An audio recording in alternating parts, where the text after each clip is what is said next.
À primeira vista, as unidades do Sesc São Paulo parecem reunir ambientes com finalidades muito diferentes no mesmo lugar.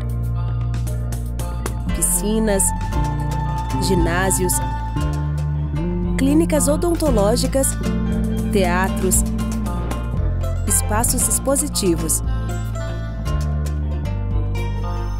A programação também passeia por áreas bastante diversas: artes, esportes, saúde, lazer, alimentação, cidadania, turismo social, sustentabilidade.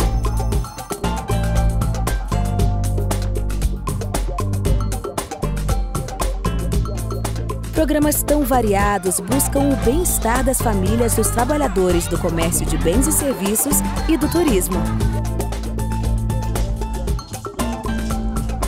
Com mais de 7 décadas de existência, o Sesc São Paulo trabalha os conceitos de cultura e educação de forma ampla, criando programas originais e inovadores. Os espaços físicos e virtuais estão em constante expansão. E o atendimento se abre para toda a sociedade, transformando as unidades em espaços livres, democráticos e inclusivos.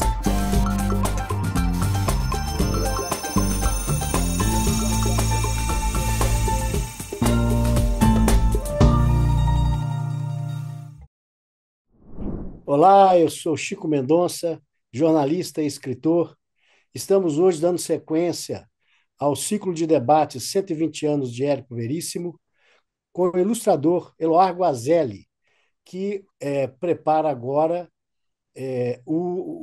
a transformação de O Continente, de O Tempo e o Vento, em quadrinhos, para quadrinhos. Eloá Guazelli nasceu em Vacaria, em 1962, é ilustrador, quadrinista, diretor de arte e mestre pela Escola de Comunicação e Artes da USP. Foi premiado nos festivais de cinema de Havana, Gramado, Rio de Janeiro, Bahia, Maranhão e Brasília. Conquistou prêmios também nos salões de humor de Porto Alegre, Piracicaba, Teresina, Santos e nas bienais de quadrinhos do Rio de Janeiro e Belo Horizonte. Com seus trabalhos, participou de mostras em mais de 10 países. Ilustrou obras como A Divina Jogada, uma releitura da obra de Dante Alighieri, escrita por José Santos, e também Vidas Secas, de Graciliano Ramos, entre outros, né? No caso de Vidas Secas, com texto adaptado por Arnaldo Branco. Bem-vindo, Guazelli. É um prazer recebê-lo e ouvir toda essa aventura que você está vivendo aí na transformação de O Continente para quadrinhos. Obrigado, eu. Muito feliz por muitos motivos, né? E nesse ano que a gente está comemorando 120 anos do nascimento do Érico e 50 ele faleceu. Érico, que depois eu posso contar com calma, eu tive a honra de conhecer quando eu era um guri, como se diz, porque eu sou gaúcho, sou conterrâneo, quase vizinho, e estava vendo aqui você falando das... Eu tenho um filho no nome que eu tenho que resgatar, senão meu pai, que já não está mais entre nós, e era amigo do Érico, né? Os dois militaram contra a ditadura militar e dois defensores dos direitos humanos, né? Dois grandes defensores dos direitos humanos, o que muito me orgulha, e que foi a ponte, inclusive, para um episódio que eu posso contar depois, devo, né? A gente fica vendo já, realmente já temos uma estrada, tem muita coisa, muito festival, muita andança pelo Brasil, umas coisas esquecidas, outras nem tanto. Na verdade, eu já tenho mais de umas 12 adaptações assim, dentro da área específica, né, dos quadrinhos, porque eu tive a sorte de ser um sujeito multimídia quando não existia essa palavra. O mundo era mais simples em palavras, né? Então, por certos aspectos, melhor. tinha tantas essas palavras novas, né? Mas novas e estrangeiras, né? Eu não sou um ultranacionalista, mas eu vejo as pessoas falando tanto do decolonial, e eu nunca vi tantas palavras vindo do irmão do norte, mas esse não é o ponto, Aham. né? Pessoas que militam no decolonial e depois vão fazer um coffee break, eu fico espantado. Mas, enfim, me percebi sendo naturalmente multimídia, ou seja, Sim. um sujeito que transita em diferentes linguagens. Isso não é juízo de valor, porque eu conheço gênios que ficam, aliás, eu acho até mais razoável, eu fico muito bem só na sua área, tá ótimo, né? Às vezes tem uma moda de ter que fazer tudo. Agora, eu É. tive essa facilidade que ajuda a sobreviver num país difícil como o Brasil, e também porque eu pego de cada linguagem, eu tenho os festivais de humor, elas têm pontos de contato muito fortes. Uhum. Trabalho há muitos anos com cinema de animação, mas com cinema também, o que chama live action, outra palavra, né, vindo de fora, enfim, todo esse diálogo que existe entre essas diferentes linguagens, essas fronteiras, eu estou sempre ali, e isso tem me Aham. ajudado muito. Vai ajudar a responder depois como é que eu encaro, eu acho que o cerne da sua questão é o que eu sempre digo, assim, com as adaptações que eu fiz, também fiz adaptações como ilustrador, e eu tive a sorte de ter textos como, por exemplo, do Faulkner, que foi o primeiro que eu fiz lá na COSAC. Eu Aham. fiz o Faulkner, depois fiz essa de Queiroz, era só gigante. O Fernando Cummings, Pessoa, né? Fernando Pessoa, que aí eu fiz em quadrinho e também como ilustrador. E eu dizia assim, é uma honra, mas também é um peso, uma espada, Eu imagino. E talvez o mais, só para te passar a bola, mas o mais, talvez por ser recente, mas é um grande desafio, eu tenho encarado, eu acho que é importante ter bom humor nesses tempos Aham. semi-apocalípticos, apesar dos tempos nunca terem sido muito tranquilos, ao contrário do que todo mundo pensa, mas no mundo pós-Bomba H a coisa complica um pouco, né? Mas esse último trabalho, talvez, é o que tenha a maior carga de dificuldade por uma questão específica. Eu sou gaúcho e eu vou ser cobrado por um povo que eu gosto, mas é um povo que às vezes, como dizem os castelhanos, aí eu vou usar uma palavra deles, muito atorrante, pega muito no pé. E eu digo isso com carinho, porque eu já vivi também pelo outro lado da experiência. Eu tenho vários colegas, eu acho que adorariam fazer esse trabalho. São pessoas adoráveis, mas com certeza vão ter um olhar especialmente crítico, no melhor sentido da palavra. Eu tenho que caprichar. Eu sempre trabalho com o olhar de fantasmas aqui. Pode ser o fantasma da minha mãe, que me inspirou na literatura, o fantasma do meu pai, né, também, porque eu sou um sujeito que se criou no meio dos livros, né? Me criei no meio dos livros, faz parte absolutamente do meu conhecimento como ser humano, né? Uhum. Então, eu tenho esses fantasmas, eu tenho o fantasma dos meus irmãos, que são grandes leitores, e agora tem a cobrança dos filhos, que são maravilhosos, porém levemente desaforados, né? E dizem, minha filha, que agora trabalha comigo, tem 20 anos, ela diz: pai, isso aqui não é coisa que se apresente. Eu digo, minha filha, qualidade não é tudo. E então eu tenho essa cobrança e tenho a cobrança de um povo que quem o conhece está na sua virtude e também está no seu, né? O limite é pequeno entre um e outro, mas é um povo extremamente rigoroso quando se trata de avaliar as coisas que tratam da sua história, sua narrativa, Eu né? Então, imagino, eu tenho. então, nessa tarefa agora de transformar em quadrinhos, né, a primeira epopeia brasileira, que é a formação do Estado do Rio Grande do Sul, né, e as suas repercussões na formação brasileira, né? Então, Guazé, eu já começo até te fazendo essa coisa, porque a gente gosta de história em quadrinhos, muitas pessoas, eu acho que deve haver pouquíssimas exceções, e de repente, quem já leu, né, O Tempo e o Vento, imagina assim, a dificuldade de você, a partir de uma obra tão monumental, conseguir transformar isso num roteiro e depois em desenho. Explica para a gente, né, como é que isso é feito, como é que é esse processo de produção? Bom, para começo de conversa, eu me exilei para fazer essa obra, que eu não posso fazer lá, porque eu apanho, eu corro risco, é uma brincadeira, obviamente. Eu, depois da pandemia, depois de 20 anos em São Paulo, só para tentar entender, eu acho que é importante, isso é mais importante que biografia. Eu nasci numa cidade chamada Vacaria, que é nos campos de cima da serra. Eu dou aula, então às vezes parece, eu digo para os alunos, olha, parece que o professor está enlouquecido. Não, ele tem um caminho, isso aqui faz sentido, eu vou te responder. Ah, Mas eu nasci em Vacaria, se diz na Vacaria, né? Que é os campos de cima da serra. Uma coisa que me orgulha, porque é uma cidade brasileira onde neva, e eu acho importante a gente romper não é para melhor nem para pior, mas com estereótipo, é uma coisa que eu não gosto, né? Então, tem essa estranha característica, tem um verão muito quente. Aliás, como em geral os lugares onde neva, as pessoas não têm essa ideia. Vejam Nova York, por exemplo, que é um inferno no verão. uhum, Chicago, a claro. mesma coisa, as pessoas, bom. Mas com 3 meses de idade eu fui para Porto Alegre, então eu me considero um porto-alegrense.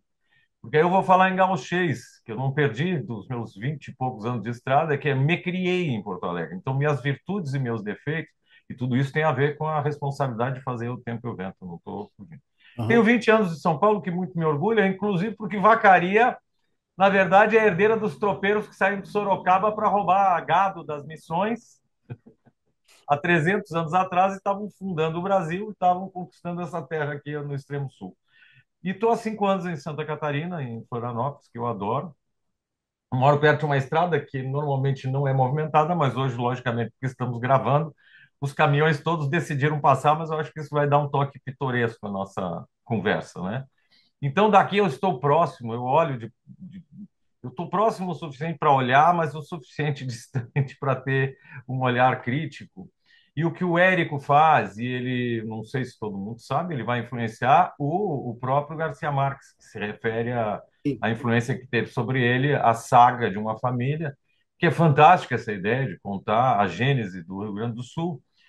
Então, já estou na tua pergunta e gostaria de dizer, continuando a questão dos estereótipos, e é uma questão que me perturba, porque a partir do estereótipo você vai construindo aquela coisa com a qual nós estamos tendo que travar uma batalha de vida ou morte, que se chama preconceito, que é um preconceito e ainda construído em cima da ignorância. Eu vi ao longo uma mágoa, olha, prestem bem atenção, gente horrível tem em todos os lugares da Terra, em todos os lugares da Terra, manifestações de gente horrível. E isso se deve à ignorância, não ao gen. Então, eu sempre, por conta da Revolução Farroupilha, que foi mal estudada, dizem, vocês que quiseram se separar do Brasil. Isso é uma mentira. O Rio Grande do Sul tem, Porto Alegre tem o nome de muito leal e valerosa, porque não aderiu aos farrapos. Foi uma guerra civil, que, aliás, é a grande característica do povo gaúcho, de onde eu vim. É a guerra civil, guerra fratricida. E aí eu vou dizer uma coisa que eu disse durante 20 anos em São Paulo. Se o gaúcho não tivesse um grande sentimento de brasilidade, vocês estavam falando espanhol na Bahia. Porque, e isso está na obra do Érico, aí eu chego no Érico. É lá nos campos do Rio Grande do Sul, que ainda não existia, aí vamos entrar num outro território, o português, e temos o estereótipo do português bondoso. Não, o português é o povo mais cascadura, e eu os admiro, e é um povo também extremamente culto, que lota estádios para ver poesia, mas é mais feroz que o espanhol, que é quem tem a fama de sanguinário. Então vamos parar com esses estereótipos, são muito prejudiciais, não é? O português é um grande guerreiro. A primeira nação a ser constituída no Ocidente é Portugal, que se libertou do domínio dos mouros sozinho, resumindo a história. E aqui vai disputar, não fizeram um tratado que era para não ser respeitado, era um tratado absurdo, absurdo porque esquecia que haviam os povos originários. Vamos passar por cima dessa questão fundamental. O Brasil terminava em Laguna. E daí vem, numa outra obra literária, a literatura é muito importante, agora está faltando o nome, de um grande estudioso do Rio Grande do Sul, que escreve um livro chamado Rodeio dos Ventos, tá? Onde ele conta que na Gênese, talvez o único estado brasileiro que tenha sido formado geneticamente por todos os brasileiros foi o Rio Grande do Sul. Aí vocês vão dizer, mas por quê? Porque foi o único estado que foi formado por soldado, não tinha gente. Ele foi conquistado aos espanhóis. Então tinha soldado baiano, tinha soldado cearense, em geral castigo. O desgraçado devia ser um cara que aprontava lá em cima e dizia: agora a tua vida vai ficar bem ruim. A melhor coisa que pode acontecer para ti é morrer rápido numa batalha com os castelhanos, que era como se chamava o inimigo espanhol. Eu estou resumindo isso para ver como a obra do Érico traz essa questão. Não é para melhor, não é para pior, ele contextualiza.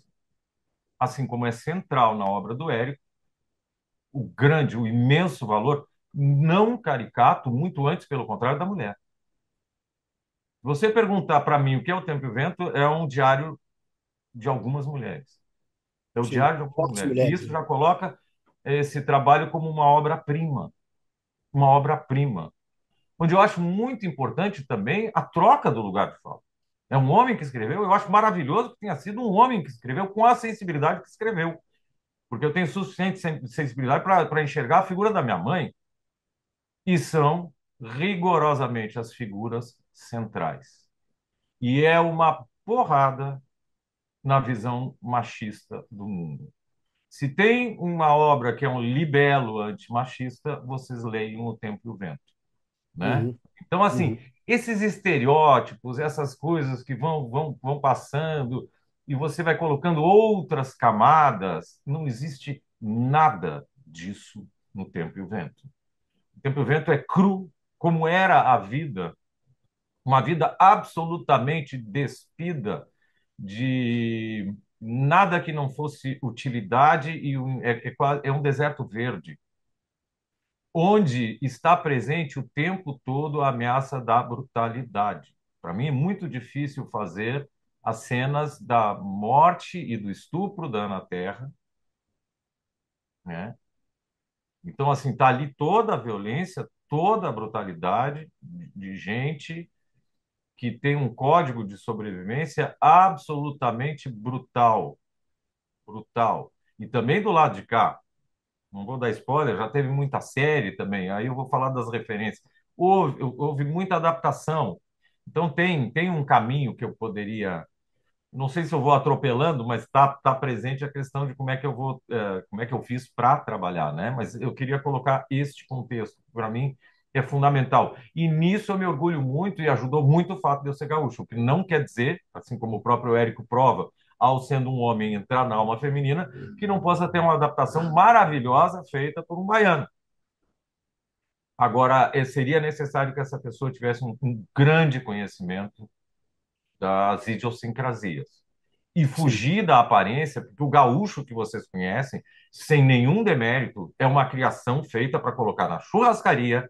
Aquilo é o que a gente chama de gringo, que para o gaúcho, o gringo não é o norte-americano, o gringo é o descendente de italiano. Eu. Eu tenho autoridade moral para falar isso. Então é um sujeito gritão, é um sujeito espalhafatoso, porque ele tem uma churrascaria. Não tenho nada, viu? Não me proíbam a entrada em churrascaria. Mas é uma. Ou vocês acham que Paris tem embaixo de cada ponte um sujeito de boina pintando, não é? E acaba entrando essa ideia numa era que ainda são exacerbados estereótipos, né? Onde programas políticos excludentes adoram um estereótipo, então você vai ter esse estereótipo. Não é verdade. O gaúcho, aliás, o meu pai, que era também meio gringo, porque era descendente, filho de italiano que veio para cá, mas ele tinha um perfil completamente diferente, que é um sujeito, só para fechar, eu adaptei, eu fiz o roteiro do Grande Sertão Veredas, que foi uma honra. Eu não entrei como desenho, entrei como roteirista, que eu também sou, e muito me honrou. Fiz com meu amigo Rodrigo Rosa, bem gaúcho. Pois bem, ao construir o roteiro e ao estudar, eu me dei conta que existe uma similaridade gigantesca entre aquele jagunço lá do Vale do Jequitinhonha e o gaúcho. A roupa é diferente, mas eles são dois seres ecológicos, é a terra que anda. É a terra que anda, por isso são guerreiros perfeitos. Guerreiros perfeitos. E são ensimesmados, são silenciosos e têm uma característica que é comum e que é maravilhosa, assim, do ponto de vista literário. São pessoas de uma extrema doçura. Meu pai foi advogado de preso político, mas era advogado criminalista e ele me ensinou desde muito cedo, e está no Dostoiévski. Existem criminosos lá, não é, são caras que vamos dizer assim, telúricos, né? Pessoas muito simples, e que são o que a gente chama, sem ser machismo, sem nada, é um dito antigo, umas moças, porque são homens calmos, educados, de voz baixa.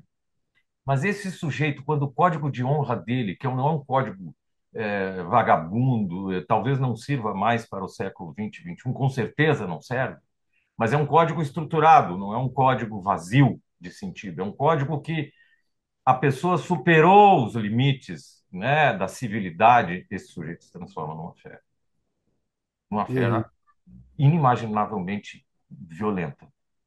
Mas é uma aham. pessoa densa, não é um covarde. Aliás, às vezes ele luta contra um número gigantesco de pessoas, porque não importa. É porque um código verdadeiro, não estou justificando nem nada, é um estágio, mas é assim, é algo que não é leviano, não é leviano, né? É alguém que ultrapassou os limites, né? Dentro desse contexto pode ser ofender a mãe, sei lá, alguma coisa que ofenda o pai, que eram muito respeitados antigamente.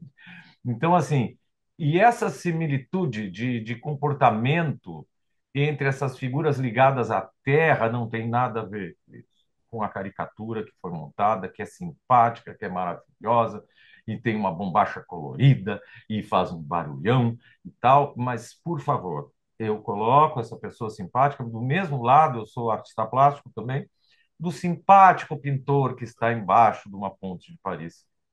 Ele não existe.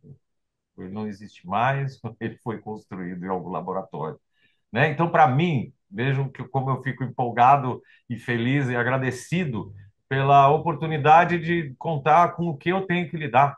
É com isso que não é um trabalho mecânico, é um Na trabalho verdade, telúrico.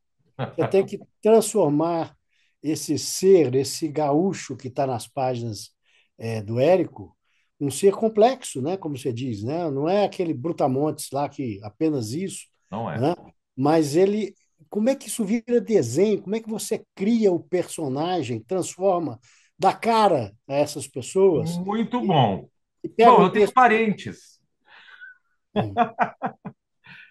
Eu vou falar gauchês de novo, e fechando um pouquinho o anterior, de certa forma, é um presente que eu ganhei, que é o meu reencontro com a minha terra. Eu não sou nacionalista, eu não tenho essas questões, eu estou há muitos anos andando pelo mundo, mas acho também muito perigoso essa coisa também de negar, ah, não existe nenhuma raiz. Eu acho, de certa forma, perigoso também. Nós vivemos uma era de extremos. Agora, por exemplo, nós vivemos a ditadura de adolescentes. A opressão aos adolescentes no começo do século XX ou no século XIX é algo detestável. Mas eu vou dizer, e eu estou falando muito sério, a arrogância, a falta de total de senso social e por aí vai, do extremo para o qual se pulou é igualmente revoltante em outra escala. Então, nós temos que ter essa dosagem das coisas, né? Então, assim, eu estou reencontrando uma raiz, porque a forma como a gente se expressa, às vezes, se o avião cair, não, espero que não caia, talvez eu diga bah. É nesse momento, é no susto, que volta. É a figura da mãe. Eu tive a sorte de ter uma mãe maravilhosa, né? Vamos idealizar sempre, mas eu acho que é um privilégio, né, ter essa figura que está no livro do Érico, né, do pai, a família. Eu chamaria a minha família porque eu cresci no meio desse povo. Eu visitei presídios com meu pai, quando eu era guri, e vi essas pessoas. Né? Uma vez fui num evento, era no aniversário de um preso político, já estava mais calma a coisa. O cozinheiro tinha matado três, mas era uma pessoa muito bom trato, era um gauchão. Provavelmente matou num baile, alguma coisa, não estou justificando, mas leiam Dostoiévski que vocês vão entender que a coisa não é tão simples assim, né? E eu estou sempre apelando para a literatura, tem o Borges, né? Toda essa literatura também do Rio da Prata, só para te dar, os caminhos são importantes aí, eu tenho essa felicidade geográfica de ter também esse caldo de cultura, que no caso eram os inimigos na época do que se passa a história, mas são quem vai ajudar a nos criar como ser social, a presença do Rio da Prata, que é os gauchos, é um pouquinho diferente, mas é a mesma coisa, é o mesmo cheiro, é os mesmos costumes, né? Então, eu me criei numa família gaúcha, para começar, na cidade. Eu era advogado, mas na cidade, mas tinha raiz telúrica, vem de Vacaria. A minha mãe também, do interior de Santiago do Boqueirão, que é perto das Missões, que é uma coisa fundamental na história. Então, eu tenho primos, eu tenho referências, que eu na minha formação como artista, o Rio da Prata é fundamental. Para mim, talvez a melhor escola, no sentido de produção de quadrinhos, nos anos 90, é a Escola de Quadrinhos Argentina. Pequeno reparo. Quando todo mundo fala que a Argentina tem uma tradição de cinema maravilhosa e que os roteiros, é tudo verdade. Eles pensam que é só da literatura, não se deve ao quadrinho argentino. Inclusive, agora, finalmente desencantou e fizeram o Eternauta, Netflix, que é uma história que eu acompanho há 40 anos, porque o autor de Eternauta é o maior roteirista argentino, chama Héctor Germán Oesterheld, e é simplesmente o maior retrato da tragédia política latino-americana, porque ele foi desaparecido e as quatro filhas também, sendo que duas grávidas. Foram assassinadas sob tortura duas mulheres grávidas. E os filhos, a viúva recuperou os filhos, os netos, né? Uhum. Então nós temos também em comum essa história trágica, e ele, que vai criar a figura do herói como um homem comum, um homem e uma mulher comum, vai mudar e vai formar, que na Argentina não existe. Cuidado com o preconceito fofo, que eu também tenho que lidar às vezes, né? O preconceito é algo tão insidioso que, assim, quadrinho é legal, mas é uma coisa só para criança, que já é outro preconceito. O melhor público que existe é o infantil. Mas, assim, quando você sabe que um país como a França, isso é uma idiotice completa. Tem o filósofo, o ministro da Cultura, o Louvre, eles não fazem essa visão idiota, porque é perigoso. Agora vamos falar sério e vamos falar de literatura e tal. Não, é uma outra forma de expressão que adquiriu junto com o cinema, só que é o irmão gêmeo do cinema, que eu considero nasceram juntos, e um foi colocado lá em cima e o outro pegou só, na sua análise, os defeitos do cinema. É comercial, é infantiloide, o que não é verdade. Então, Mas assim, o é, quadrinho argentino me contaminou e ele vai fazer com que o roteiro de cinema argentino vai ser muito bom. Eu não sim. conheço um cineasta que preste na Argentina que não tenha lido o quadrinho de primeira, não só o quadrinho maravilhoso infantil, mas o quadrinho político argentino. Aham. E só para Mas é, encerrar, povo aí que vê séries, eu não vejo série, viu? Eu não tenho conversa, por isso que eu estou feliz aqui. Eu leio não, muito, não tenho nada contra, não tenho nada aham. contra mesmo, mas vejo pouco e tal. Gostaria de ver mais até para conversar com as pessoas nas festas, eu não tenho assunto, eu só leio. Então, Não, eu estou brincando, mas assim, só para defender por última vez, assim, reposicionar o quadrinho, eu como professor universitário, e eu me dei conta que o quadrinho americano, de 1890 até 1930, ele vai dar a base dos diálogos da soap opera, porque era um quadrinho de costumes, não tem nada a ver com o herói. O herói vem em 1930. E é um quadrinho que era extremamente popular, fez os primeiros milionários do mundo, e é um quadrinho que trabalhava diálogo e famílias. Era o Pré-Friends e um milhão de outras coisas. Eles estavam trabalhando ali o roteiro. Isso ajuda a responder como é que eu vou encarar. Eu tenho todo um repertório que vai me ajudando. Quer dizer, para resumir agora, o meu Ah, amor às histórias em quadrinhos. O fato de trabalhar com o cinema, não só apreciar, eu faço storyboard, eu faço direção de arte. Então, eu já pego por outro lado. E aí tem o fato de eu ter tido a sorte e o azar também, sofri muito sendo gaúcho. Conheço o nosso litoral. Eu tenho 38 anos de vivência em Porto Alegre. E tive a sorte de conhecer a família e ser amigo pessoal da Fernanda e ser colega do Luiz Fernando, agora sem falecido, uma perda gigantesca. E eu tive o prazer de fazer o Luiz Fernando rir. Ele nunca falou direito comigo, mas em alguns almoços eu fiz ele rir. Eu digo, nossa, eu estou retribuindo as gargalhadas que ele me fez dar sozinho lendo em casa. E fiz a última entrevista, uma das últimas entrevistas do Érico quando eu estava no colégio. Quer dizer, então eu tenho um peso e ao mesmo tempo um privilégio muito grande para lidar. Eu vim muito bem, eu vim muito municiado para esse, como a gente chama, entreveiro, né? isso. A batalha que é fazer e construir esse universo. Mas é que ele faz parte, sintetizando, ele faz parte da minha vida, da minha É. vida. Eu fecho os olhos e digo, quem será o fulano? Às vezes pode ser um primo, às Isso. vezes pode ser um Aí que primo. tá. Da mesma forma que o Érico buscou em pessoas da família, traços para construir seus personagens. Você também parece que fez isso com a sua própria família para trazer para os quadrinhos os personagens do Hélio, do Érico. Como é que foi isso? Sim e não. Ainda tem alguns guardados aqui que vai ser surpresa, agora uma surpresa ótima, né? Que a gente conversando.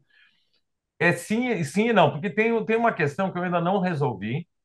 Está bem adiantado o trabalho. Eu estou há 4 anos, 4 anos e meio, 5. O que é bom, no fim, é bom. Primeiro, porque você testa se para em pé, né? Nada como o tempo. Acho que está parando em pé. E ao mesmo tempo você tem margem para trocar algumas coisas.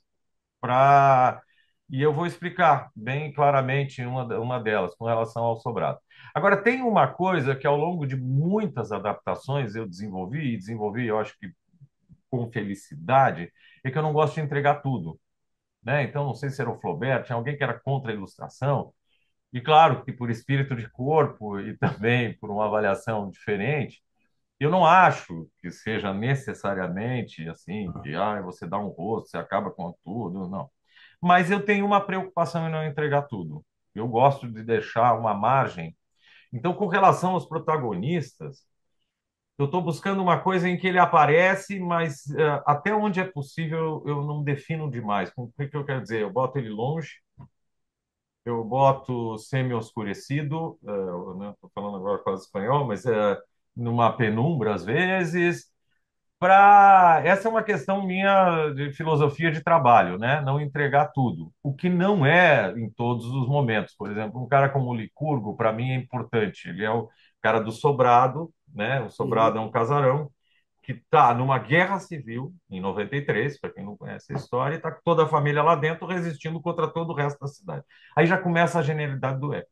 Porque, por exemplo, você poderia adaptar o Sobrado na guerra civil da Bósnia. Você poderia adaptar o Sobrado para qualquer momento de guerra civil, onde tem uma frase genial num outro momento que é do Capitão Rodrigo, que ele está falando com o padre Lara sobre guerras civis e ele diz, e o padre diz, é uma guerra entre irmãos, e ele diz, são as piores, padre, são as piores. Ele gosta de uma guerra civil, ele gosta da guerra. Tem um outro lado também, existe o lado bélico, né? Mas aí tem a questão da autoestima, eu acho que são os extremos, né? Uma autoestima exacerbada é o fascismo e a falta de autoestima nos leva a uma situação miserável também de não afirmação, né? Então, cuidado, o sagrado direito à rebelião, eu acredito nele. Agora, com essas revoluções coloridas estranhas, eu não sei mais nada, mas enfim, né? Muita conquista foi feita, inclusive mulheres de todas as minorias, às vezes não tão minoritárias, tiveram que apelar ao sagrado direito à rebelião, que o digam os povos da África, viu? Aham. Então, mas enfim, então tem o Licurgo, é o cara que comanda, é um tirano, e aí eu fui criar uma figura para ele, tive que criar uma figura mais definida. Mas alguns eu deixo meio que numa zona Eu ainda não defini completamente alguns, não vou contar, eu estruturo eles já estão em cena e eu ainda estou pensando, né? Os mais fantásticos são, que para mim, só quem não conhece. E tu vê, como eu não tenho problema. Se eu vou falar agora um exemplo que é o contrário, né? Da questão de ser gaúcho, trabalhar. A velha gaúcha. A velha gaúcha, para mim, é o personagem mais fascinante que existe. É uma mulher que viveu muito. A minha mãe foi uma grande velha gaúcha. Eu olho às vezes para minhas amigas e digo, olha, tu já está te transformando numa velha gaúcha. E só quem conhece sabe, são pessoas que têm doçura e dureza em escalas gigantescas, às vezes no mesmo momento. E você sabe quem fez a melhor velha gaúcha em adaptação para o audiovisual? Foi um cearense, não por acaso um gênio chamado Chico Anísio, que criou uma personagem que aqui eu recomendo, Sim. né? Que é a Uhum. Salomé, que ligava para aquele ditador Figueiredo, que agora parece ter um descendente incomodando por aí. E ele teve a genialidade de perceber o tamanho da mulher gaúcha. E sendo um cearense, ele me comove até hoje, porque quando você olhar uma coisa, se escutar a Salomé de longe, parece que tem algum parente entrando em casa. Foge do caricato, claro que é uma caricatura, é uma personagem histriônica, mas ele sabe dar um tom absolutamente perfeito. Então, eu sou capaz de defender esse olhar E aqui eu acho que é fundamental eu trazer esse exemplo, assim, genial. Quem não conhece, então dê uma olhada, procure Salomé Chico Anísio. É um contexto da abertura democrática, é um outro momento, é o último ditador, está sendo inquirido pela Salomé, e é de uma beleza, mas ele entendeu o tamanho que essas mulheres têm. Eu E quero como é que forçar fica, isso. então, a velha Bibiana dentro desse contexto que você está fazendo? Exato, não, eu estava pensando justamente nele, na Bibiana, mas que na verdade tem também a velha na Terra, né? Sim, É que a presença da jovem Ana Terra é muito grande, mas também da jovem Bibiana, ele faz um tratado geral que ele vai depois levar para o incidente em Antares, inclusive com uma velha gaúcha pérfida, mas muito interessante. dona Quitéria. E a Quitéria, ou seja, esse olhar, mas a Bibiana, eu estou em dúvida, não posso contar, eu tenho que trazer alguma surpresa. Ela já tem um rosto, quando vocês olharem, vocês vão reconhecer, porque não necessariamente também virá do Rio Grande do Sul. Eu tenho esse jogo, mas a expressão, a roupa, o lugar, né? Agora, os coadjuvantes, eu estou tirando muito de um autor argentino que é incrível, um dos maiores ilustradores de todos os tempos, chamado Molina Campos, que vai fazer folhinhas para Alpargatas.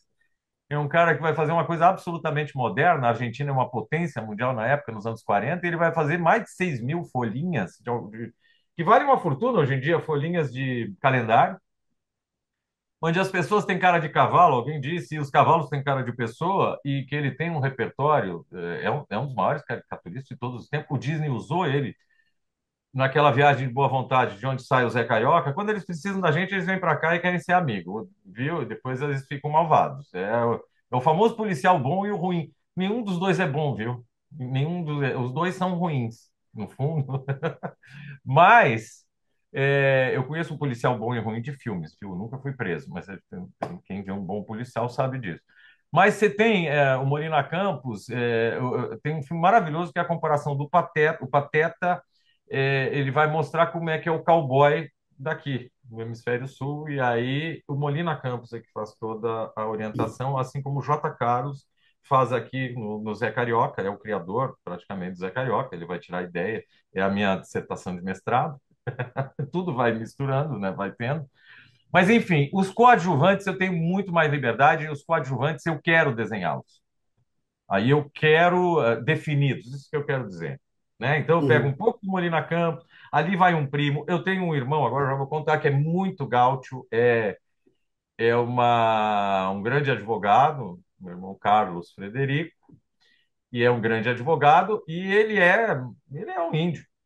Agora ele está com os cabelos mais brancos. Ele é um indígena, na verdade, né? Mas chamava de índio antigamente. Quando a gente viajava pela Argentina, ele botava um poncho, ele fala um espanhol perfeito e vivia até, poderia viver o preconceito que existe, né, contra os povos originários. Mas como a gente viajou pelo interior da Argentina, em suas milênios, ele passava por natural. E o Santiago, que é um grande desenhista gaúcho, nós somos uma terra de grandes. Aí entra a minha responsabilidade. O que tem de desenhista bom e se deve muito a essa presença das histórias em quadrinhos. Vou fazer um pequeno. As coisas vêm, né? Só para sem fugir, mas colocando. O Rio Grande do Sul tem grandes coisas e coisas horríveis. Eu sei que a gente é hiperlativo, inclusive a gente acha que as coisas horríveis são as mais horríveis, né? Tudo tem que ser mais, né? O pior tem que ser o pior. Mas temos grandes expressões e uma delas são os quadrinhos. Quem estuda sabe, os nossos colegas todos no Brasil inteiro sabem. E nada se deve à água, alguma. Não é isso. É, por exemplo, a posição geográfica, né? Nós tivemos a sorte de ter um projeto. O Rio Grande do Sul foi o único estado, no fundo, que teve um projeto, era um projeto positivista, um projeto autoritário, mas era projeto, num país de engebras, né? Então, e não é pouco, é parecido com o projeto da Argentina, ou seja, ênfase no ensino público, uma Ô, ênfase Guazeli, tremenda. deixa eu te interromper, me desculpe, eu estou sendo um rebelde. Claro, não, por Mas, favor, se deixar, eu não converso com ninguém, eu pois moro é, aqui isolado.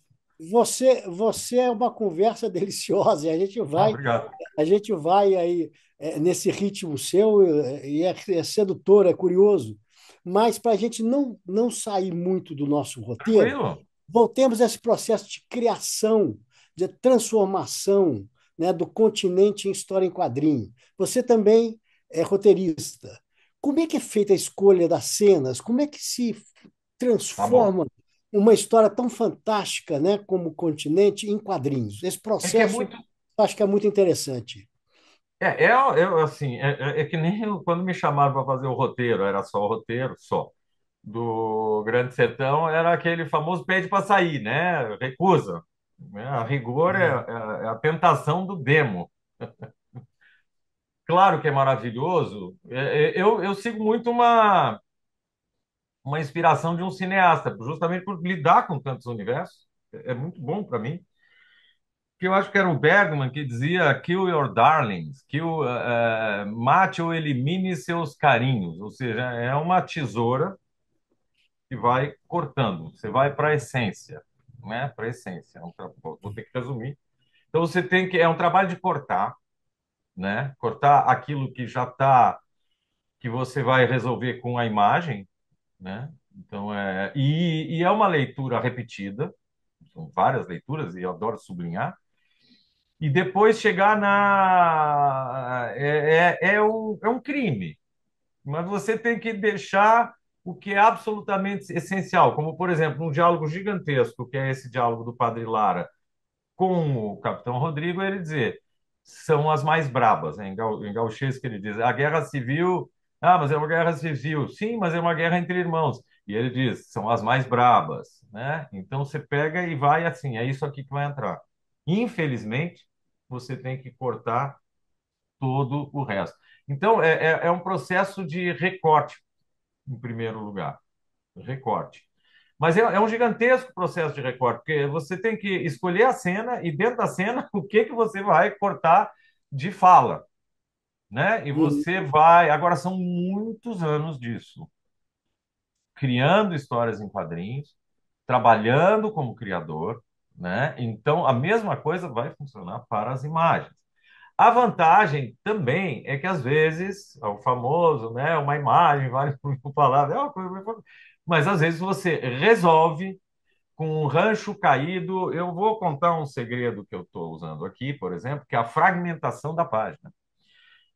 Eu estou me sentindo no compromisso de colocar praticamente todos os episódios, porque eu poderia cortar coisas. A estrutura básica do continente, vamos lá, ele se divide, ele é acompanhado pela Guerra Civil, que é em 93, 1893, que é o sobrado. Aí tem o sobrado um, sobrado 2, sobrado... Entre cada sobrado, vem lá de trás a Gênese, né? Então tem o Pedro Missioneiro, que é o episódio da Ana Terra, né? Não tem, Uhum. aí vem vindo, aí tem o Capitão Rodrigo, tem Aguá, a Vé. E ainda tem uns trechos que eu considero uns poemas, onde ele insere a história de uma família, os fulano de tal, que são um Zé Ninguém, né? Aí ele tem a Dona Picucha, que eu estou fazendo agora, eu acho que é a Dona Picucha, que é a história de uma mulher que entrega os 7 filhos para a guerra e perde os 7 filhos na guerra, Uhum. né? E isso está presente na Segunda Guerra Mundial, está presente agora no genocídio, está presente as mães, além de tudo, entregando seus filhos para a guerra, né? Eu tenho um livro maravilhoso que chama Infanticídio, né? Que é como as instituições humanas para matar os filhos, criam um exército para matar os filhos, né? Então aí eu pego Dona Picucha. Ou eu não coloco, e eu me sinto traindo a estrutura da história, e às vezes é necessário trair, é um exagero chamar de traição, mas eu. Então ela conta anos de guerra, e no livro são 8 páginas, mas essas 8 páginas elas ocupam muito território para mim, e tem que condensar muita coisa. Então, eu fiz 3 páginas com mini quadrinhos. E esses mini quadrinhos é quase como um. Eles funcionam quase como um álbum de figurinhas. Tá?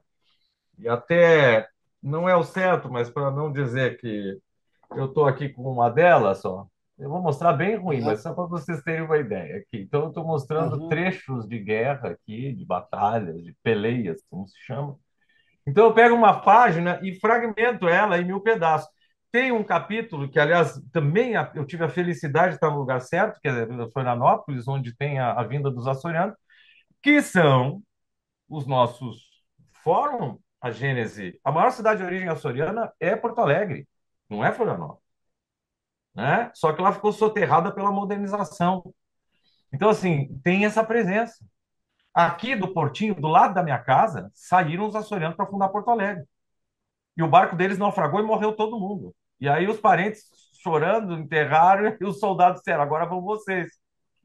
Não queremos ir. Não, tem que ir. Vocês vão ou nós vamos fuzilar vocês. Assim era a coisa que funcionava. O Érico vai contar toda essa história. Eu digo: como é que eu vou contar a travessia de barco e não sei o que e tal? Eu usei os micro quadrinhos. Então eu vou começando a usar a linguagem, que no cinema é uma série de fragmentos, insertos, aí você põe, ou se você faz essas passagens de tempo, você põe uma música e faz um monte de cenas que compõem um painel. E no quadrinho, que é uma linguagem gêmea, e eu gosto de trabalhar e tenho essa felicidade, né? Olha, se eu errar, vocês podem me xingar, porque eu nunca me senti tão preparado para fazer. Não, porque aí eu realmente tenho que assumir. Mas como é que um sujeito que é de lá, por que que eu falo demais, né? Como é que um sujeito que é de lá, que estudou cinema, que estudou quadrinho, como é que ele me faz essa barbaridade? Falando em gauchês. Então, assim, eu vou achando ao longo do caminho. E aí entra também uma questão, é o tempo e o vento, né? Que, aliás, a minha amiga Fernanda me disse e me mostrou a foto. Quem Fernanda, transformou de tempo em um vento foi o editor, o Bertasso, porque era o vento e o tempo. E olha como a poesia é fundamental, o tempo e o vento é muito melhor. Perdão, Érico, o próprio Érico reconheceu. É preciso ser justo. Era o vento e o tempo, que é bonito. Hoje está ventando muito aqui. Eu pensei nisso, mas que sorte. O que que eu faço quando está ventando muito aqui? Vou contar ah, truques. Você quer que eu conte meus truques e as minhas coisas, né? Eu pego o meu celular, que é uma câmera fotográfica, e saio a fotografar árvores ao vento e filmar. Porque elas também vão me dar essa passagem de tempo.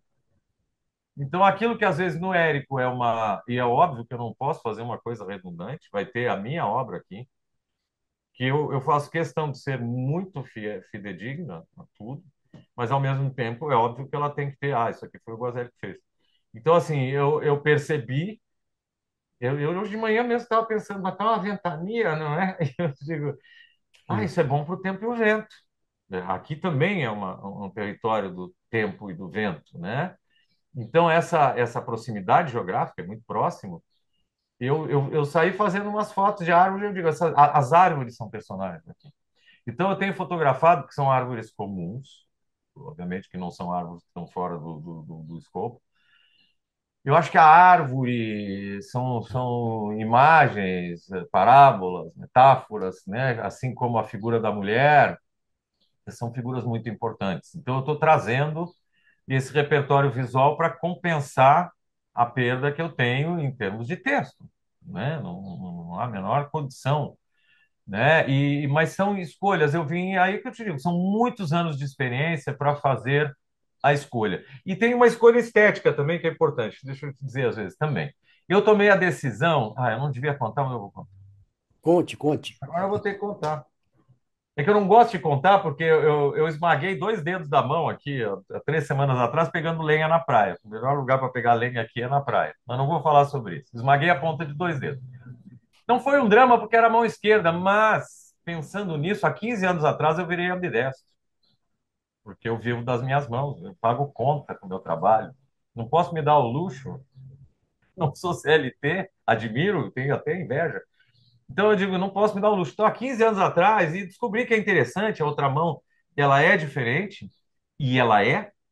Porém, por outro lado, é por isso que eu não queria falar. Se eu não falar, tem muita gente que não sabe que eu fiz aquilo com a mão esquerda. Eu me divirto com isso. E é uma mão que é diferente. O que eu quero te dizer é que, por conta disso, eu decidi fazer o sobrado com a mão esquerda. Porque ele é escuro e ele é, entre outras. Isso demorou o trabalho, está demorando. Viu, pessoal da companhia? Fiquem felizes comigo. Isso é um processo, é importante, vai estar valendo a pena. Porque, graças a isso, eu pude pensar em inovações que não vão prejudicar, porque o edifício tem construções diferentes. O sobrado vai ser não só feito com a mão esquerda, como ele é feito de uma maneira rude, tosca, vou usar a palavra tosca, mas é uma maneira mais rude. Porque aí entra também essa lição que vem do cinema e vem dos próprios quadrinhos, forma e conteúdo. E eu Aham. respeito que alguém possa fazer. É que nem a opção, às vezes, pelo preto e branco, né? Que você faz um trabalho em preto e branco. Não, você poderia fazer uma história num campo de concentração colorida. Sim. mas você tem que ter muito domínio, vai te exigir muito, porque determinados temas pedem o expressionismo, isso que eu quero dizer. Então, a palavra não é nem todo. O sobrado, para mim, é expressionista, ele é escuro, ele é sombrio, ele é uma caixa autoritária do Licurgo, em guerra contra uma mulher extremamente forte, outra mulher extremamente frágil, que está nas mãos dele, né? Tem a morte ali dentro, tem a morte de uma criança, tem criança numa guerra civil, que é a coisa mais medonha e imperdoável que pode haver. É sufocante, é sufocante. Agora me lembrei que no colégio eu fiz uma fotonovela do Sobrado. Onde é que anda essas fotos? Onde eu representava o sujeito que está morto no poço. Veja como a gente O esquece Vazelli, dessas coisas. só te interrompendo uma coisa que é interessante, porque eu estou administrando o nosso tempo aqui, e a gente tem outras abordagens também, Por né? favor. Que foi uma coisa que me chamou a atenção, que quando você faz Fernando Pessoa, eu creio que respeitando aquele ambiente intimista, resguardado, né, do Pessoa, você fez um desenho assim com traços de lápis, né, riscos de lápis, uma coisa que também entra na alma do Fernando Pessoa. Que tipo de abordagem você faz em termos de desenho para o tempo e o vento, para o continente? Que opção você faz?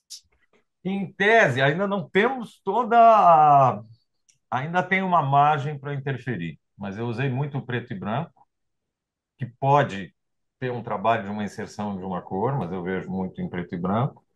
Mas como todo o trabalho que eu fiz de tinta, inclusive, porque eu tenho já com tinta muita coisa resolvida. Eu agora o que me falta são os sobrados e a Tênia. E tem um episódio que eu acho maravilhoso, que é a guerra, que é muito subestimado, porque é uma guerra entre duas mulheres, uma velha gaúcha e a sua nora. Eu acho genial. Mas, enfim, é o preto e branco, ou seja, do filme noir, né? Mas que não está absolutamente definido. E o traço solto. Só que esse traço ele tem uma diferença enorme entre o sobrado. O sobrado está definido. Eu quero dizer que o sobrado é expressionista, é esse sufoco. O Capitão Rodrigo e a Ana Terra, eles são muito de paisagem, inclusive as adaptações que foram feitas, são novelas que acontecem no tempo geográfico, né? Seja pela passagem do tempo na cidade ou a casa, o rancho na terra, a paisagem é personagem, né? E ali eu pretendo fazer uma coisa mais leve, mais aberta, menos sufocante, vamos dizer assim. Esse Entendi. está estruturado, mas eu não fiz a arte final, justamente porque arte final, para quem não é do ramo, chama-se passar a limpo. Mas, e assim, os que eu tenho definido, que eu usei a técnica do preto e branco, é principalmente o sobrado, a parte original das missões, que é o punhal lá no começo, que é nas missões, né? Então, e esses episódios históricos dos açorianos, da Dona Picucha, esses eu trabalhei num quadrinho preto e branco clássico, né? Eu vou ter diferentes abordagens. Vocês vão ter diferentes livros, mas onde eu vou fazer uma costura. Eu fiz isso no Caput. Estão trazendo. Se querem entender a minha abordagem, o Caput. Eu tive a sorte de ganhar. Agora eu vou me exibir, né? Eu ganhei um jabuti de mim mesmo, junto com o Rodrigo. O Grande Sertão ficou em segundo e o Caput ganhou o jabuti de adaptação e que é do Curso Malaparte, e ele lembra o Tempo e o Vento, porque são vários animais que contam, são os cachorros, os cães, os ratos, os cavalos, cada um tem quatro contos contando o horror nazista. E Mas me dois diz uma episódios eu coisa, fiz coloridos. Oi? me diz uma coisa. Você teria pronto aí algum desenho já que você possa mostrar para gente? Com Um certeza, personagem, uma cena? com certeza, com Você pode certeza. mostrar para a gente agora, já para a gente ter uma. Vamos Tenho. Vamos lembrar? conversando enquanto aqui. Isso aqui é que nem um avião, né? A gente vai abrindo, ele é uma máquina. Eu vou usar aquelas expressões, ele é vintage, né? E eu sou um seguidor do Pepe Mujica, eu acho que as coisas têm que ser usadas, as coisas têm que ser trabalhadas até a exaustão, né? Antes de virarem lixo e serem abandonadas. Mas, por Tá. exemplo, no Caput, eu usei até dois cadernos, são coloridos. É muito parecida a estrutura, viu, de trabalho. É um livro que tem vários livros dentro, né? E esse livro ele vai ter um tratamento diferenciado. Isso para mim é narrativa, viu? Isso para mim configura narrativa, tá? Então eu estou justamente nesta encruzilhada.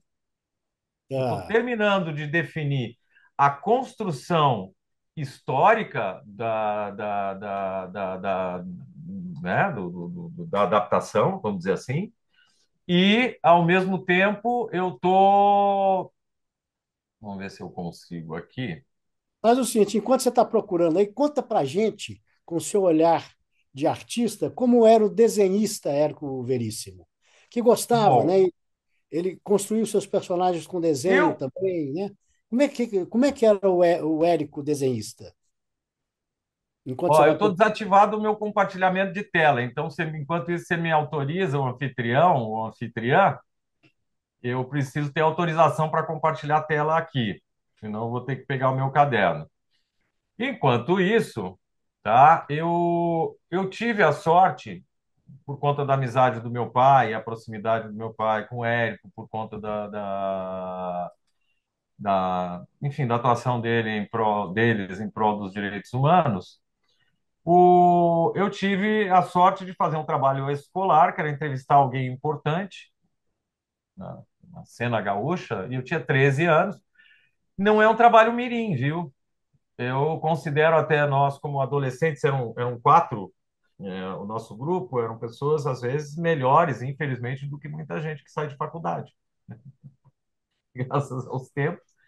Né? A gente tinha. Eu dou muito valor à vontade de conhecimento dos jovens. Quando ela existe, cuidado, né? Vamos respeitar. Então, eu considero uma entrevista de altíssimo nível.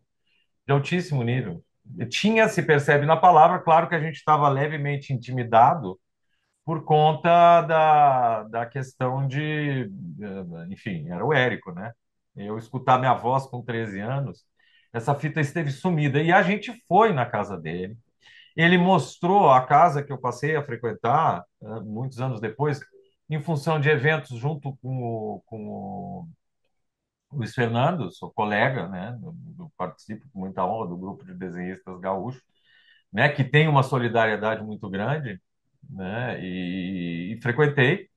E depois tive a sorte de ficar muito amigo da Fernanda, com quem, a neta, com quem eu tive a alegria de trazer a Fernanda, ela queria, mas foi pela minha mão que a gente fez um livro chamado A Batalha, que conta uma rara batalha em que os indígenas guaranis com os jesuítas das missões não só derrotam, como dão uma surra tremenda nos bandeirantes, que dentro do contexto histórico e tal, mas que são piratas em terra, são considerados, são mercenários, são homens altamente habilitados, mais indígenas que estavam sob seu comando, e levam uma surra que viabiliza as missões. É uma coisa para lavar a alma. É uma surra mesmo. O comandante, um deles é morto, e o outro é bastante maltratado. Eu sou contra, mas em determinado momento isso é importante, e devolvido para São Paulo para contar o que aconteceu. Nunca mais desceram para escravizar mulheres, senhoras, crianças, não dá muita Aham. pena deles, viu? E essa batalha, que é a Batalha de Bororé, está no livro A Batalha, o álbum que eu fiz com a Fernanda. Então, eu trouxe a Fernanda inclusive, eu sugeri para a Fernanda, na sequência, quando íamos fazer o Tempo e o Vento, e ela declinou. Eu acho que é muito peso, uma responsabilidade muito grande. Talvez eu declinasse também, eu acho Ela declinou de perfeitamente. fazer o roteiro. E aí eu fiquei com o roteiro e eu fiquei com toda essa, né? Mas ele mostrou, falou das coisas clássicas do Luiz Fernando, que ora nos deixa, né? Que a famosa coisa dele não falar, e é verdade, é bem verdade mesmo. Então, e aí nos recebe, e ali eu descobri duas coisas muito importantes. Os malditos estereótipos. Vamos de novo. E parece bobagem, mas quando você é criança, você vai desenhar, não, ó, meu filho, a árvore é verde com maçã vermelha. Isso é uma árvore. Nenhum outro tipo de árvore existe. E isso às vezes te impregna, né? Ah, vai fazer Paris, põe lá o sujeito da boina e tal. E a gente tinha o estereótipo. Ah, o escritor só escreve, o desenhista só desenha, né? E aí eu chego lá e tem as famosas tábuas. Ele estava escrevendo, eu acho que ele tinha terminado o Incidente Antares, que é o último romance, e estava nas memórias, que é o Solo Solo de de clarinete. Clarinete. E ele foi muito querido, mas assim, de uma gentileza. Nós ficamos umas 2 horas e meia, 3 horas. Ele estava. Eu que agora recebo visitas e recebo bem também, mas eu sei que é um tempo, né? Naquela casa maravilhosa. E aí ele mostra as tábuas. E nas tábuas eu descubro a tal da epifania. Ah, escritor desenha e desenha bem. Ele desenhava, era uma das tábuas, ela está em facsímile na edição da companhia. Uma amiga minha, a Cris, preparou há anos atrás. Tem um facsímile, eu acho, e essa tábua, algumas tábuas ele deu de presente para pessoas que trabalhavam lá, é maravilhoso isso, essas tábuas, que maravilha. Tinha desenhos na E tábua direto? na tábua, que nem eu tenho tábua, aliás, acabei de ter ideia, vou desenhar nas minhas tábuas, Sim. tábua de cozinha. E aí, e tinha as personagens, eu me lembro da Maria Quitéria, estavam todos os personagens ali, o mapa da cidade, E na ele tábua, desenhava com pincel, com o que que... caneta, eu acho que era uma caneta Bic. E muito despretensioso, assim, no sentido, e maravilhoso, e tinha uma função, era funcional. Maravilhoso tudo isso. E ele. E os personagens, e eu nunca vou me esquecer que estava escrito FDP para Maria Quitéria, eu sou um palavrão. E eu disse: não, escritores desenha e ainda diz palavrão. Uma elegância, toda a prova. Né?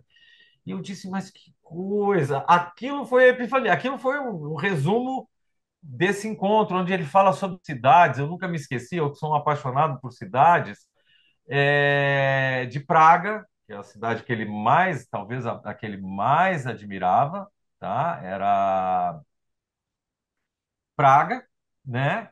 E então uma conversa, olha, essa entrevista ela é muito interessante, porque ela, justamente por ter essa ingenuidade, não é inocência, né? De um grupo de adolescentes e, ao mesmo tempo, uma extrema seriedade, sem ofender, tem os bons e os maus profissionais, mas que às vezes a gente sente falta, né? Existe uma vontade genuína de extrair dali. Ela foi por caminhos diferentes, viu? Ela tem peculiaridades, essa fita se perdeu por 40 anos.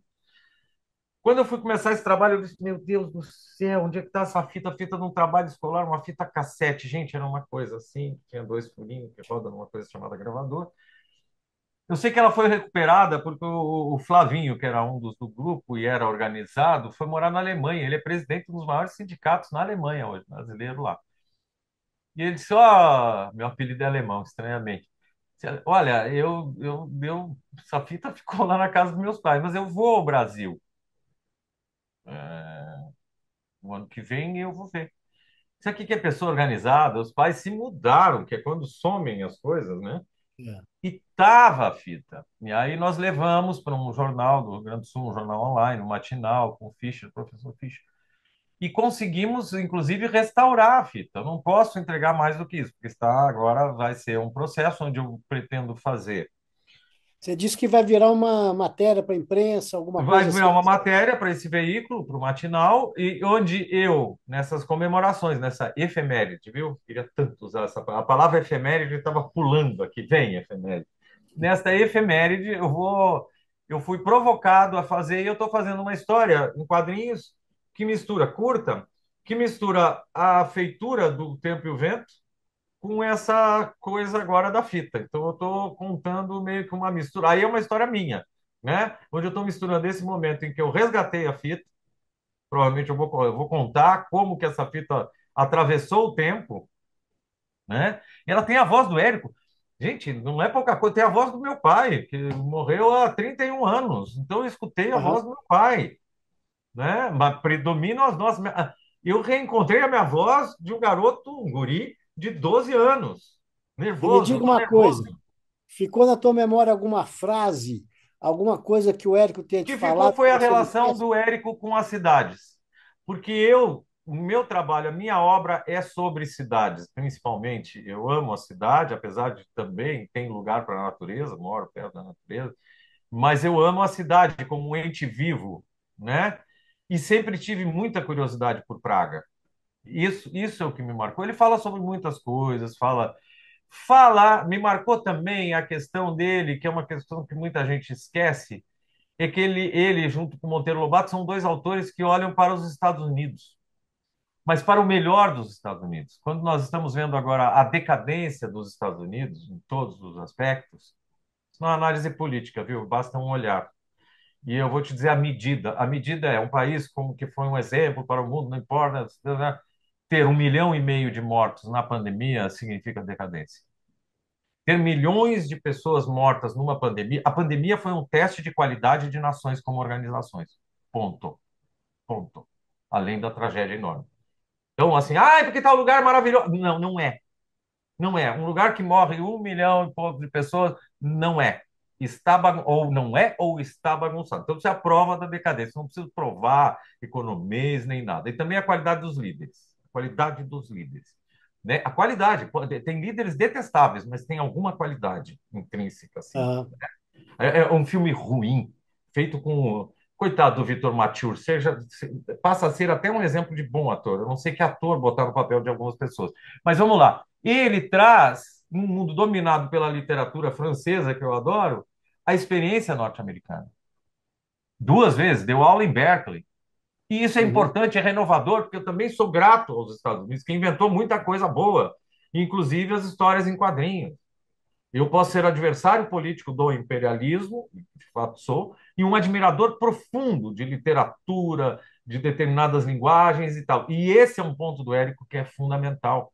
Aliás, tem um livro chamado O Senhor Embaixador, que na verdade é uma história gaúcha, mas é uma história misturada, ambientada num país fictício, né, que é na América Central, e que vem dessa vivência dele, né, nos Estados Unidos. E isso é muito importante, porque ele se é, transforma naquilo que era uma das grandes figuras, que não é no sentido o liberal norte-americano, uhum, né, no sentido dos direitos civis. Isso é a construção do Érico também.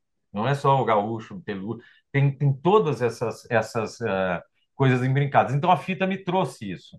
E eu espero que esse presente será dado ao grande público esse ano, né? Vocês veem que tem muita ligação. Eu devo ir a Porto Alegre, agora eu moro perto, minha filha estuda lá, está fazendo a faculdade que o pai faz, só que eu espero que seja melhor aluno. Eu só não fui o pior porque a concorrência era grande, faz artes plásticas para muita alegria, e faz parte da minha ida a Porto Alegre tomar um café com a Fernanda.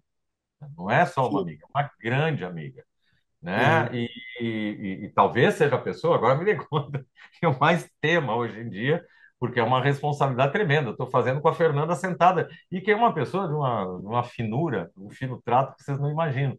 Gosto muito da Lúcia, né? Todos os irmãos da Fernanda, né? Então, assim, espero até uma hora dessa fazer uma visita para a família, tenho um profundo carinho. Ou seja, há uma ligação que não é invejável, porque também é igualmente a minha responsabilidade, né, nesse trabalho. Mas é uma tremenda alegria. Eu não estou conseguindo abrir aqui a coisa. Se vocês quiserem, eu posso que mostrar a pena. pasta, mas a pasta é pitoresco. Eu posso sair e Tá, pegar a pasta? Eu acho que eu tive claro, uma visão. claro, claro, vai lá, Até vai porque lá. pode aparecer algum fantasma aqui atrás, tá bom? Olha aqui, eu acho melhor até mostrar no modo pasta. Olha aqui, ó, elas estão aqui do meu Isso, lado. A minha obra está em pastas muito feias, são as pastas, mas que eu amo, que se chamam pastas catálogo, né? Onde, olha aqui, temos assim coisas bem resumidas. Aí depois eu fiz. Isso aqui eu até vou mudar agora. Aqui tem uma linha, são as personagens, né? A árvore sim, genealógica. Mas aí aqui começa o que interessa. Ó. Aqui já temos a cidade de Santa Fé. Essa minha ligação com a cidade. Isso, na verdade, são os elementos cênicos onde vai transcorrer. Aqui vai ter o sobrado, onde transcorre realmente o cerne da narrativa, né? tá, E um outro elemento que vai entrar muito forte, que é a árvore. A árvore, né? perfeito. Aí vocês vão Uhum. ver que esse meu pequeno inferno, ó, diferentes tratamentos. Aqui a gente tem, ó, Quem é aí? Que Aqui é a personagem é? Bibiana, mas olha aqui, ó, o tempo Viviane. e o vento, aqui, ó, o sobrado todo com a mão esquerda. Tudo mão esquerda aqui, ó. Tá, Aqui o sobrado, tá todo sobrado. ele com a mão esquerda, e ele vai ficando mais soturno. Ele passa a ser branco sobre preto. Aqui também é a mão esquerda, é a fonte, não é Segundo o punhal. capítulo, a fonte. Aqui é branco sobre preto. Então você vai ver diferentes tratamentos, ó. Aham, Branco sobre preto, sempre a figura da árvore, da raiz. E olha aqui os microquadros, para contar uma trajetória longa. perfeito. Vou resumir, vamos ver se eu acho alguma coisa. Vocês têm aqui, ó. Eu vou mostrar aqui, não vou ficar o tempo todo mostrando, até porque depois vocês não vão querer saber da história, mas eu vou terminar aqui mostrando como vai ficando solto o sobrado e como vocês vão analisar que tem uma diferença de tratamento, tá? Então Tá? aqui eu tenho que contar a epopeia dos açorianos e tudo eu tenho muito pouca página. A página está para a minha narrativa como o tempo está no filme.